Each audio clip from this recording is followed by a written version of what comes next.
Welcome back, everybody, to the 3-Star Academy. We find ourselves here on day 3 of the August CWL. We did end up losing this war for the second straight day, but we're hoping to pick things up, keep it going, and find a way to claw ourselves back for promotion into Titan 3. That being said, let's jump into the attacks, starting off with Base 1, hit by Nero, redeeming himself from the previous war's fail. We have Hydra to start off. Duke coming across, getting both air defenses and I believe a sweeper. Alright, Queen coming in, missing the sweeper and the backside air defense. Logger is going to wreck the Queen there. Not the most valuable totem there.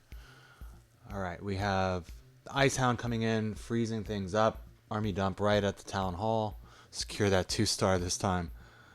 There is going to be quite a bit of damage coming in. We have the Warden ability. Yeah, that core with the fire spitters is a little bit rough. Minion Prince Orb is helpful there. Overgrowth. The Merge Cannon, I guess, was the main target. And the temporary defense. I don't know what level that was. I didn't catch that at the start. We have double Overgrowth coming in. That's going to split the army. The Revenge Tower is doing quite a bit of damage. The Dragon Duke has gone off and done I don't know what, but that Revenge Tower, it does get frozen. Yeah, this was a little bit dicey, but ends up all right. A lot of damage there at the beginning. And then, yeah, the overgrowths was a little bit rough on the overgrowths because it really just destroyed the pathing at that point. But he had to because there was so much damage. All right, GG's Nero. Moving on to attack number 2, we have AFAC with the Super Bowlers.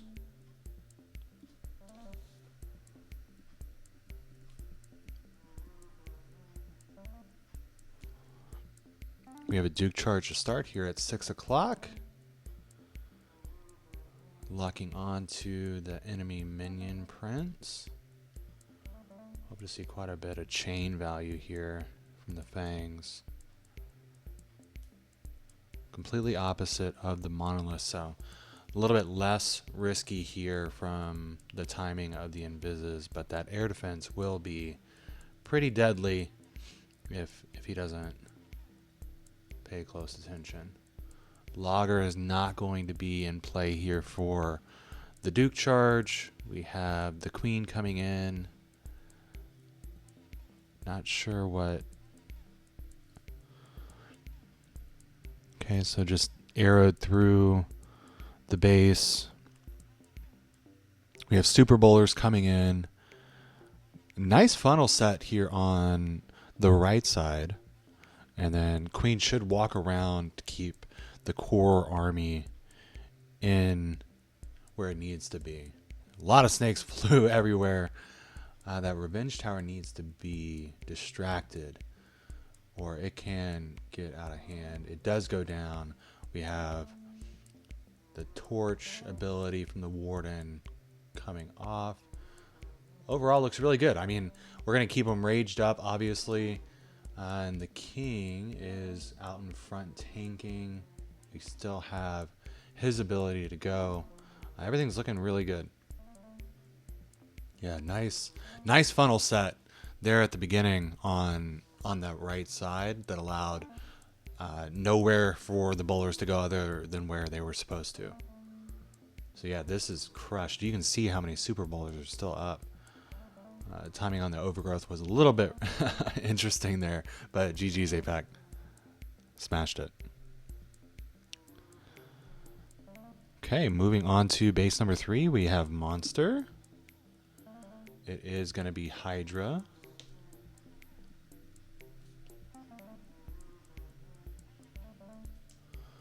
Okay, Rocket Backpack coming across.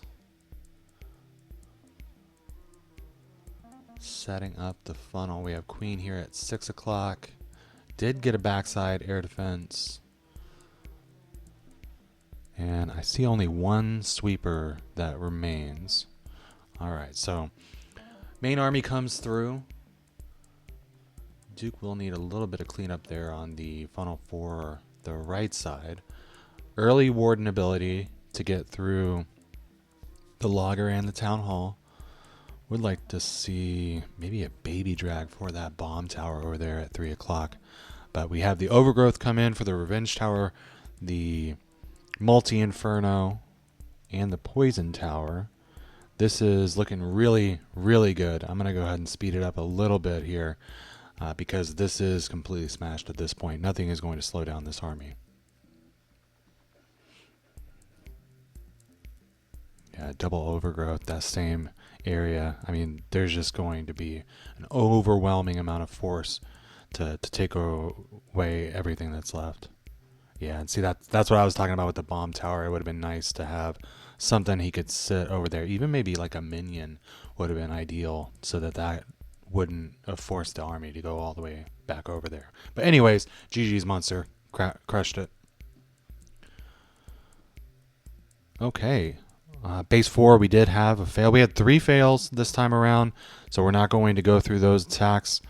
But moving on to my attack for base 5. This was a late hit by me. Apologies to everyone, but did feel pretty good about my plan. And don't really remember too concerning parts. I did miss the backside air defense. That was one thing that I do remember happening right there with the arrow, but I did get the value I wanted from the backpack. So knocking out the sweeper as well as the air defense and knocking out both of the air defenses here on the front side. I did not think that the logger was going to aggro on my queen and giant there as much as it did, but so that really caused the amount of value to get from the queen to be very limited. But after that, we did smash right into the town hall with the main army. We have a rage. We have an early warden ability to just make sure that as much stuff survives as possible. We're going to see an overgrowth come through with the scatter shot, revenge tower, multi-inferno area. I didn't quite get that air defense, so you will see that stay up. Once the mono goes down, I believe that the air defense does eventually go down by the remaining troops that are alive. We revived the Duke, and at this point I'm feeling really good. We have the minion prince ability still, and it was just a really clean attack and not too much of a worry on my side. I believe that there was quite a bit of swag from a spell perspective, so going to go ahead and speed up through the end of this.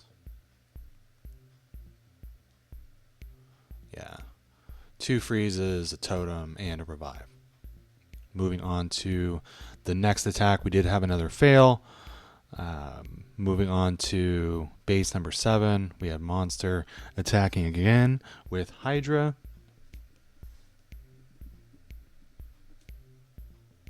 All right, backpack coming through.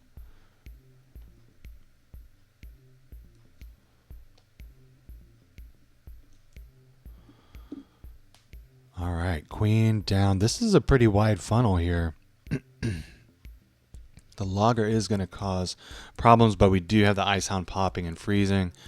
Yeah, quite a wide funnel, although the base does lend itself nicely for a wide funnel like this, so long as we can clean up those trash buildings over there on the left side. But everything is staying in the core for the most part, so that is ideal for him.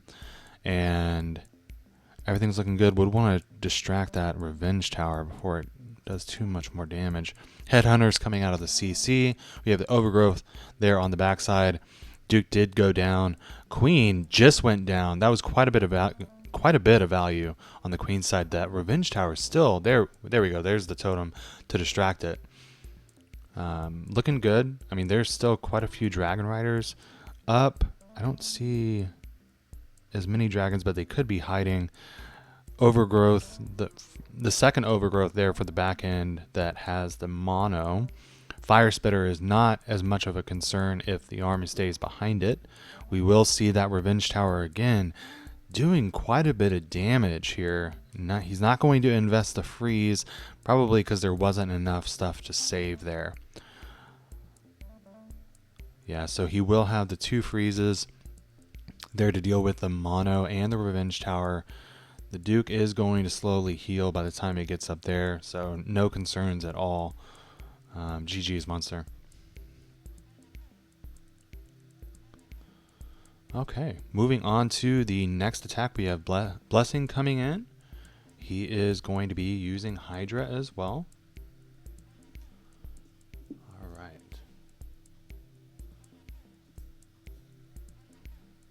Backpack coming across.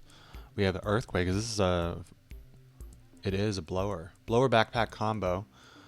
Quite a bit of destruction over there. So I would be pretty happy with that value if I was him. Although he did leave the Duke going straight against the mono, which I personally don't enjoy having happen, because I mean, once it goes across the map, you're going to be in a situation where the Duke is just going to go down very, very fast. Interesting funnel because of the Duke not getting very much value over here on the bottom half of it. He utilized the air wagon in order to make up the difference so that he then is able to drive the army in, which was, I don't know if that was part of his initial plan, but it did end up working out very, very well. So now the funnel is what it should have been, I would say, at the beginning.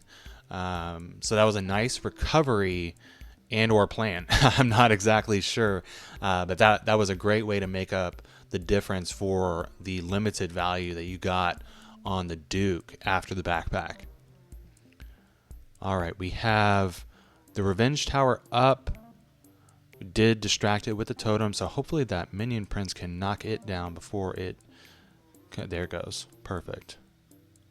All right, GG's Blessing. That was, again, I would say a really nice recovery from a funnel standpoint, if it in fact was a recovery. If it wasn't, then it was a great plan in order to create that funnel so that the army could go straight to the core. Moving on to the next attack is our last fail. That was Blessing's alt account Burr. So we have Hustler attacking base 10. And it is Rocket Balloon Super Minions. His comp of choice these days. We're going to see what the Fireball value is here. And then we're going to look for the Rocket Backpack Giant Arrow value after this.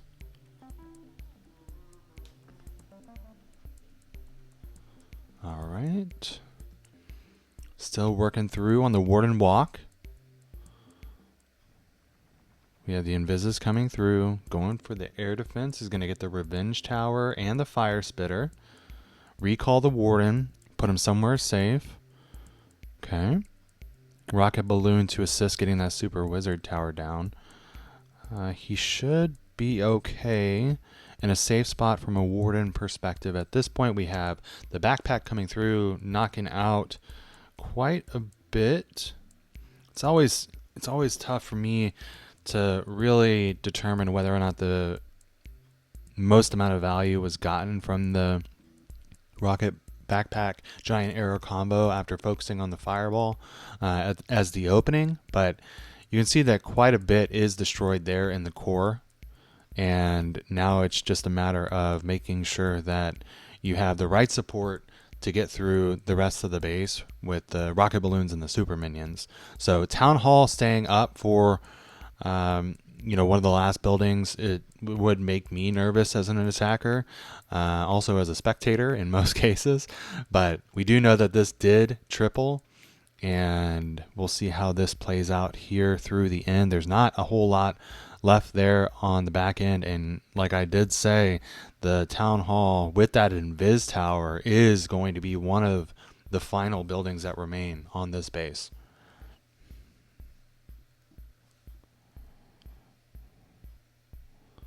I'm gonna check and see after this finishes up how much time this took, because yeah, this is always a little bit terrifying for me personally to see that in that state. So 217, there was a lot of time left. So GG's, Hustler, great job. We'll move on to the next tack.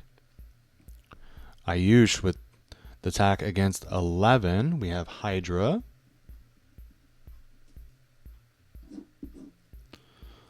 Okay.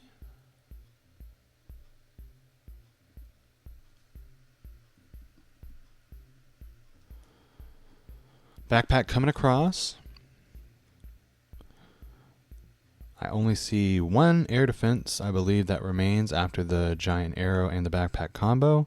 We already have a really nice funnel set at 12 o'clock and 9 o'clock, so the army should be headed straight for the core. We see the logger getting activated. I would like to distract him fairly quickly. I don't know if that was the best placed totem. I always like to put it on the backside so that he's throwing the logs away from my army, but there wasn't too much damage from those logs that were targeting the totem. So I've definitely seen worse, but I do personally like to have it completely throwing the logs in the opposite directions away from my army so that there is no risk of me getting any damage after investing a spell space. Okay, we did see the overgrowth come through for the spitter and the revenge tower, which is nice. We should see the timing of that wearing off. Yep, right now. And we're now on the backside of the spitter, so that should not be an issue. He is going to go ahead and double overgrowth that same area because of the revenge tower, I would imagine. He does have the freezes there at the end if he needs them to deal with that revenge tower. So overall, this does look really nice. Great attack, Ayush. GG's.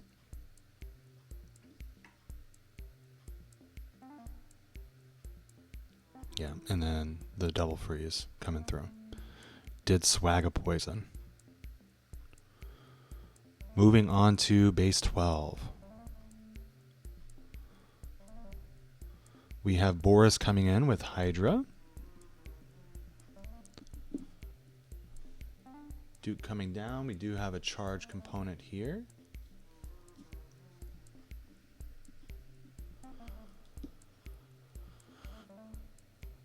There's still quite a few. All air defenses remain after the arrow. So he must have targeted the sweepers. I do not see either of those still present. So Duke charge is going to get down this rage compartment. We have a dragon placed over there at 3 o'clock. There's not a whole lot that can do damage over there, so I think it's just clearing some trash buildings. The funnel here is a little bit interesting. He's obviously cleared the majority of the left side of the base in between 6 and 9, but I personally don't like the pathing that this is set up, because you still have the army's ability to sway off to 3 o'clock, right? But you really want them to go into the core. So I would have personally chose a little bit different strategy here from an approach perspective, but we do know that this 3-starred, that really, I guess, is personal preference at this point. We do see the fire spitter going down, and you see those dragons kind of straying off to 3 o'clock like I was kind of hinting at. The dragon riders, though, are obviously focused on the defenses. Those are headed straight to the core. That revenge tower, a little bit late on that totem. I think I saw it come down, but the logger is frozen and will be dealt with fairly quickly, I believe. And then town hall goes down. This is smashed at this point. Good job, Boris.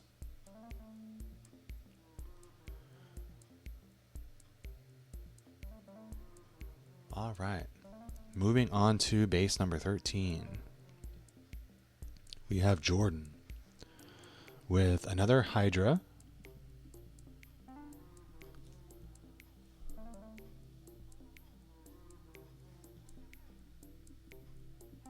Giant arrow. All right, and we're going to place the Duke right next to the Queen. So that is going to hopefully do a great job of clearing out this right half of the base. We have the baby drag starting to set the funnel there at 9 o'clock. Oh, and I definitely wasn't expecting it to be army dump over on that side. I probably would have dumped it over there by 9 o'clock. I think my eye at least likes the pathing and what that provides. We do know again once again that this is a 3-star, so everything's going to work out for Jordan. But I was personally a little bit surprised that we saw the army dump there right around 3 to 4 o'clock. So overgrowth comes in for the Revenge Tower and the scatter shot. We see that the minion prince is going to get that fire spitter down. Quite a few dragon riders still left up, and revive the dragon duke. So this is crushed at this point. There's not anything that I see that is going to be able to stop this. It's not going to be close. There's a lot of a totem to support the Revenge Tower, as well as a freeze that was swagged, and a whole revive. So GG's, Jordan. Moving on to base number 14, we have Lunar with another Hydra attack.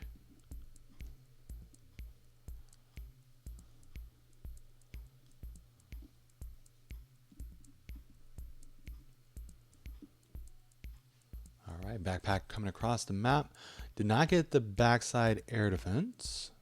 Giant arrow coming through. I think it got 1 air defense. I see 2 still up. I might have got both. I see 1 sweeper as well. So we got 2 air defenses and 1 sweeper. An early overgrowth here on the Revenge Tower and the Multi-Inferno.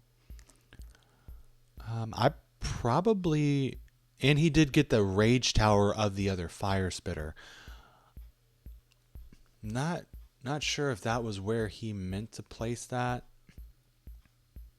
But I usually at least like to get one of the fire spitters caught in my overgrowth so that it isn't just wrecking havoc on my army from far away. He did have the minion prince ability to slow it down a little bit, but I usually like to enter from behind one of the spitters and then overgrowth the opposite spitter if possible, right? Not all bases lend itself to that strategy, but it is my preferred approach. And I do like to get, the majority of the air defenses down as well with the giant arrow and backpack combo. That's at least what my eye is looking for immediately when I go to strategize any given base. So there is not a whole lot left on this base, and at least a decent amount of stuff to clear it. Okay, GG's, Lunar. Moving on to base number 15.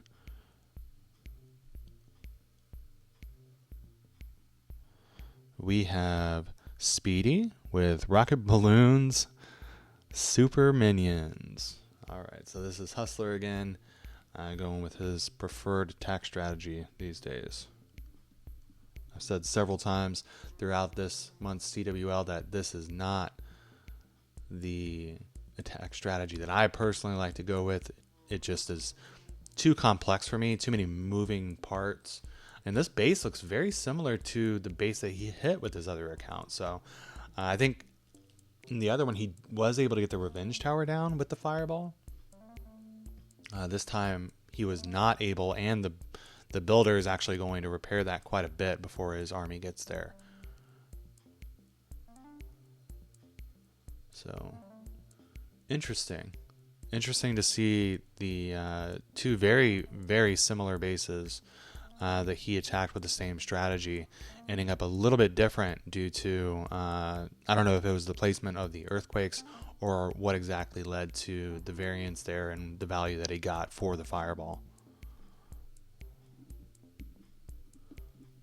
We'll see if the town hall is left as the last building. I see that the Invis Tower has reset itself, so that will once again go down, I would imagine, as the last building.